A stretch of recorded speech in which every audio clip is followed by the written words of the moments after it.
Mwaka huu 2019 na 20 si rafiki wa wafanyakazi kwa sababu mishahara haijapanda na kodi haijapungua. Bajeti hii mpija mashangazi ameendelea kuwachukia wanawake. Ni bajeti ya kuonyesha ukatili dhidi ya kina mama wa taifa hili, kwa sababu imeenda kuwakandamiza zaidi kwa kuwatoza kodi ya hedhi, na hata hatutaki wapendeze. Tatu, serikali inaonyesha dhahiri kwamba inachukia sekta binafsi na inataka sekta binafsi ife, ndio maana haiwapi fedha zao. 4, ni bajeti ya vitu, si bajeti ya watu kama ambavyo tulivyoonyesha. 5, ni bajeti inayoendeleza dhulma dhidi ya Wazanzibari. 6, ni bajeti isiyotekelezeka. Tumeona wastani wa miaka mitatu ya nyuma, 54% tu ya bajeti. Nchi yetu sisi ni Jamhuri ya Muungano wa Tanzania, ambao ni muungano wa nchi mbili, Jamhuri ya watu wa Zanzibar na Jamhuri ya Tanganyika. Baada ya kuungana ilichukua kama miaka 20 kuweza kwenye katiba kuweka kitu kinachoitwa Tume ya Pamoja ya Fedha. Tume ya Pamoja ya Fedha maana yake ni kwamba fedha zote za muungano zisimamiwe na chombo kimoja, sababu tuna yale mambo yanaitwa mambo ya muungano. Yale mambo ya muungano yanatengeneza fedha na yanatumia fedha. Kwa katiba ibara 134(1) ikasema iundwe Tume ya Pamoja ya Fedha. Hii kifungu kimewekwa mwaka 1984. Katiba hiyo hiyo ibara 133 ikasema kuwepo na akaunti ya pamoja ya fedha, kwamba fedha zote za muungano ziwe kwenye akaunti moja. Halafu mtagawa, mkishaondoa yale mambo ya muungano, uendeshaji wa shughuli za muungano, kinachobakia mnagawa kati ya washirika wa muungano kutokana na kanuni mtakayokuwa mmekubaliana. Sasa mwaka 84 katiba ilitungwa. Mwaka 2003 ndo sheria ya kutekeleza katiba ikatungwa. Kati ya 84 mpaka 2003. Kanuni za utekelezaji zimetungwa mwaka 2014. Sababu huwezi kutekeleza sheria, kwanza huwezi kutekeleza katiba bila sheria, na huwezi kutekeleza sheria bila kanuni. Kwa katiba mwaka 84 sheria ikatungwa mwaka 2003, kanuni za utekelezaji wa sheria mwaka 2014. Lakini pamoja na hayo mpaka sasa hiyo sheria haijaanza kutekelezwa inavyotakiwa. Sababu moja ya utekelezaji ni kuanzishwa kwa akaunti ya pamoja. Sasa mwaka huu sisi tumeamua kufanya uchambuzi wa eneo hili, kwa sababu ni eneo ambalo halizungumzwi, especially na sisi wanasiasa wa bara, kwa sababu tunakuwa kama we don't care kuhusu Zanzibar. Hii tukasema mwaka huu hapana, hebu tulitazame, kwa sababu ni jambo la kikatiba, kwa nini halitekelezwi. Sasa mwaka 2006 serikali ya awamu ya 4 mwanzoni kabisa iliipa kazi kampuni ya uhasibu inaitwa PwC kufanya utafiti kuweza kutambua mapato ya muungano, yani fedha za muungano na matumizi yake. Walichokiona ni kwamba katika mapato yote ya muungano, matumizi ya muungano ni 32% tu. 68% ya mapato ya muungano ni ziada. Na makusanyo hayo ya muungano, 2% inakusanywa Zanzibar na 98% inakusanywa Tanganyika. Maana yake ni kwamba kwenye katiba una yale mambo 22 ya muungano.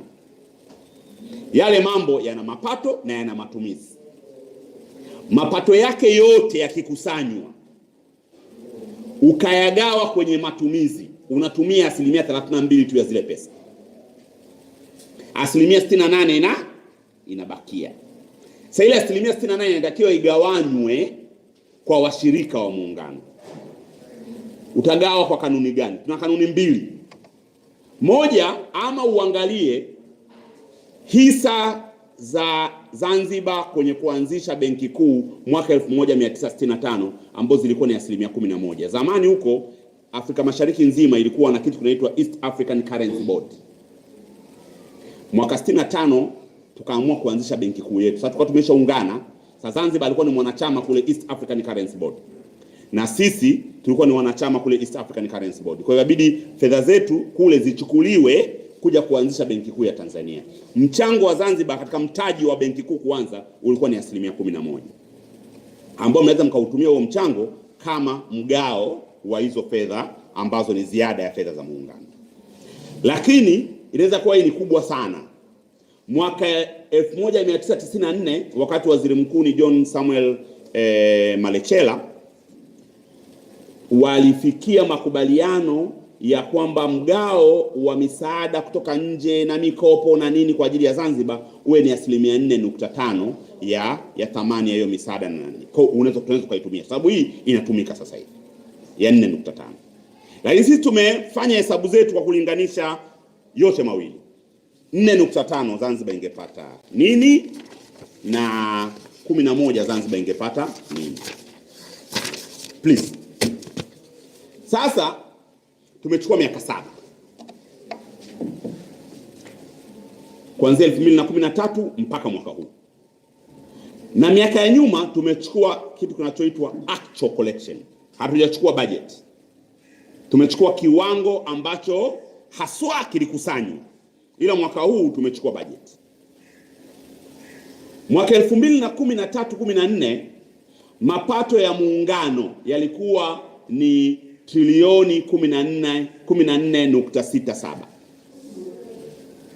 Matumizi ya muungano yalikuwa ni trilioni 4.69. Fedha inayobakia ziada ile 68 niliyowaambia ilikuwa ni trilioni 9.98. Kama Zanzibar ingegawiwa kwa kutumia 4.5, ile 4 pale tumekosea, ni 4.5%. Zanzibar ilitakiwa ipelekewe shilingi bilioni 449. Tungetumia mgao wa 11%, ule mchango wa Zanzibar kwenye hisa za kuanzisha benki kuu, Zanzibar ilitakiwa ipelekewe trilioni 1.1. Tumekwenda kwa miaka yote 7. Kwa miaka 7 tu mgao wa Zanzibar kwenye ziada ya fedha za muungano ni shilingi trilioni 4.6, ambao hatujawahi kuwapata siku moja, kwa kutumia 4.5%. Tukitumia mgao wa 11.2%, mgao wa 11%, mgao wa Zanzibar ni trilioni 11.2 kwa miaka 7 ambazo Wazanzibari walipaswa kupewa. Serikali ya Mapinduzi Zanzibar ilipaswa kupelekewa kama mgao wake wa ziada ya fedha za muungano. Kwa kiuhalisia unaweza kusema kwamba kwa kutumia mgao wa 4.5 ambao ndio serikali zote mbili zilikubaliana, Zanzibar inaidai serikali ya Jamhuri ya Muungano kwa miaka 7 iliyopita shilingi trilioni 4.6. Kwa kutumia mgao wa 11%, Zanzibar inaidai serikali ya Muungano shilingi trilioni 11.2. Na sisi tumeishia miaka 7. Wazanzibari wanaweza wakaenda toka muungano umeanza au toka sheria ya akaunti ya pamoja imetungwa kwenye katiba. Sasa sisi tunapendekeza yafuatayo. Kwanza, katiba ya nchi itekelezwe kwa kuanzisha akaunti ya pamoja ya fedha kwa mujibu wa sheria, na mapato yote ya muungano yawekwe kwenye hiyo akaunti ya pamoja ya fedha. Na mapato hayo unayakuta huko. Kuna kitabu kile cha revenue. Hapa naona ni sio revenue. Nahitaji ndani pale cha rangi ya blue hapo ofisini hapo. Ndio mapato yote ya nchi yamo. Ni vizuri pia muweze kuona. Kwa hiyo tunapendekeza kwamba mapato yote ya muungano yawekwe kwenye akaunti moja kama katiba na sheria inavyotaka, kitu ambacho sasa hivi hakifanyiki. Halafu pili, serikali ifanye utafiti mpya. Sisi hapa tumetumia utafiti wa PwC wa mwaka 2006. Miaka 13 imeisha, sio? Kwa hiyo inawezekana kabisa kwamba utafiti mwingine ukifanyika hali inaweza ikawa kidogo tofauti, sababu makusanyo yanazidi kuongezeka tu. Sasa umepata? Humu ndio kuna kila senti ya hela ya serikali. Hata hela ambayo inakosekana humu ni ile ya vitambulisho vya Magufuli tu, kwa sababu wenyewe walijisahau, na ndio maana tuliwashughulikia sana bungeni kwamba wanakusanya fedha kinyume na sheria, sababu bunge alikupitisha sheria wala humu hazimo. Tulipambana sana na waziri wa fedha juzi. Sasa fedha zote za nchi hii zimo humu. Kwa humu ndio utapata yale mahesabu ambayo nilikuwa na nani pale. Ndio maana nasisitiza ni hesabu ambazo tunatumia takwimu zao wenyewe, wala tujaongeza wala kupunguza, ili tusije kuonekana kwamba tunachochea. Sasa si mwakani watatunyima vitabu, watajua wenyewe. Sasa tunapendekeza uchunguzi mpya ufanywe wa kujua mapato ya muungano na matumizi ya muungano. Halafu ile ziada ya fedha za muungano igawiwe kwa washirika wa muungano kwa mujibu wa kanuni ya mgao unaokubalika pande zote mbili za muungano. Sisi hapo tumewapa option zote mbili. Scenario ya 11% kwa kutumia mtaji wa Zanzibar kwenye benki kuu, na scenario ya 4.5% kwa kutumia makubaliano yaliyofanyika wakati wa Waziri Mkuu Mzee John Samuel Malecela. Kwa hiyo inawezekana wakikaa tena wakakubaliana mgao mwingine tofauti na ambao tumeutumia hapa.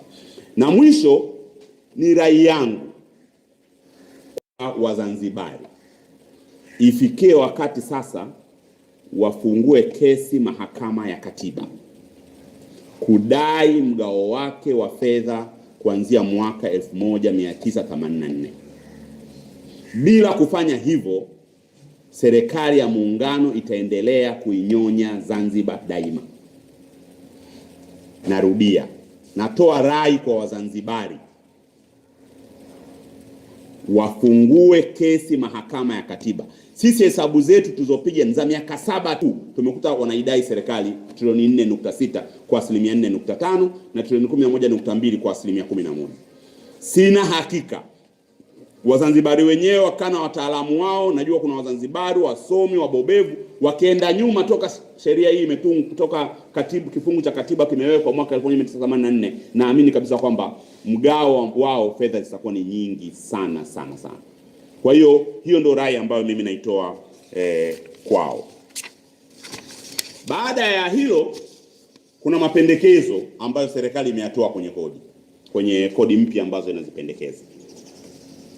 Kwanza, serikali sasa, mwisho kabisa, baada ya uchambuzi na mapendekezo hayo, ni nini hitimisho?